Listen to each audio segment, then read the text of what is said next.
Moi, je sais qu'à l'époque, quand j'étais aux États-Unis, il y avait aussi un autre système qui notait en fait les restaurants, par exemple. Il y avait la lettre A qui disait que c'était très bien, très propre, B c'était moyen, C c'était pas bon. Mais j'ai pas l'impression qu'ici ça existe. Est-ce que ça existe? Ça existe pour certains systèmes d'hygiène, mais en Côte d'Ivoire, c'est vrai que c'est pas très répandu. C'est pas vraiment développé, vu que, comme je l'ai dit, notre marché local n'a pas encore de certification adaptée aux structures de petite taille. Oui. En général, on est plus focus sur des normes qui vont permettre d'exporter les produits, de pouvoir vendre à l'extérieur. Mais sur le marché même ivoirien, il n'y a pas encore de certification qui propose ça. Ah bon? Donc, c'est vraiment pour des petits niveaux qu'on essaie de mettre en place des solutions durables pour des petites entreprises vraiment qui vont pouvoir aller à la certification et pouvoir... Ça, oui, c'est déjà fait, ça existe, mais on est en train de faire des publicités, des campagnes de publicité pour essayer de communiquer plus là-dessus. Madame, souvent quand on va manger poisson brésil, pourquoi les tantes les aiment prendre l'eau de poisson là pour verser devant le caniveau? Tu as arrêté devant le caniveau et puis tu commandes ton poisson. Sans les yeux, et puis tu manges poisson là. Ça veut dire que quand il pleut là, les quartiers sont veillés par les caniveaux. C'est pas parce que souvent on construit, hein. C'est bouché. Donc ça aussi, c'est un gros problème. Et le monsieur qui notait dans mon quartier, ils lui ont lancé un sort. Ah, tu avais me noter pour me mettre C. Mais tu vas te retrouver à terre. Ils ont trop fait sacrifice sur le temps. C'est ça. Donc, maintenant qu'on a fini avec les boulangeries, allons maintenant sur les autres commerces. Et puis avant d'aller sur les commerces, allons sur le packaging.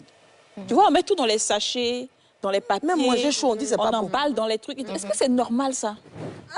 En réalité... En ce qui concerne le packaging, il faut noter que la plupart des emballages qu'on retrouve dans le commerce, c'est les emballages en papier. Souvent, c'est des journaux. Les notes des enfants, des anciens éléments. Donc, c'est de l'encre. Oui. Ça, c'est contaminant. C'est des dangers. Ouais. Le sachet plastique aussi. On met de la loco. Tu ris dedans. Ça fond même souvent. Exactement. Il faut dire que le plastique élimine ou libère des particules. Ouais. On appelle des microplastiques dans des environnements chauds et lipidiques. Sachet noir.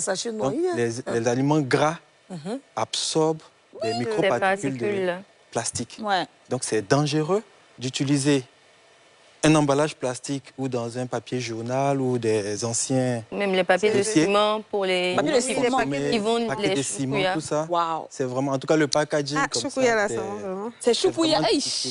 Ah ouais.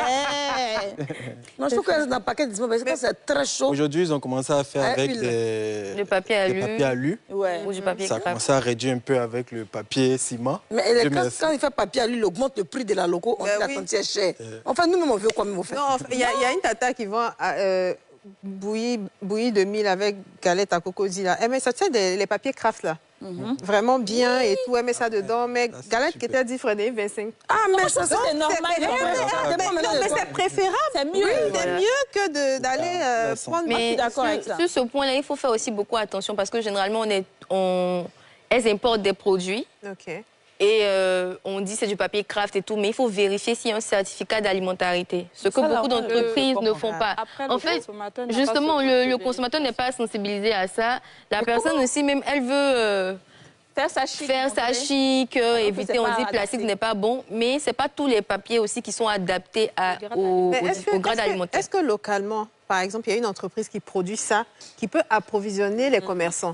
Parce que c'est ça aussi. Si on n'a pas sur le marché, ils vont faire avec les moyens du bord. Parce qu'on interdit le sachet plastique. C'est ça, en fait. Mais finalement, c'est ça. Avant les produits, il faut aussi s'octroyer la licence. Est-ce qu'on donne la licence? Oui. Il y a des entreprises ici en Côte d'Ivoire qui sont certifiées, qui ont des entreprises de packaging. Sachet noir, là. Et ils font du papier, on va dire, biodégradable et qui ont des grades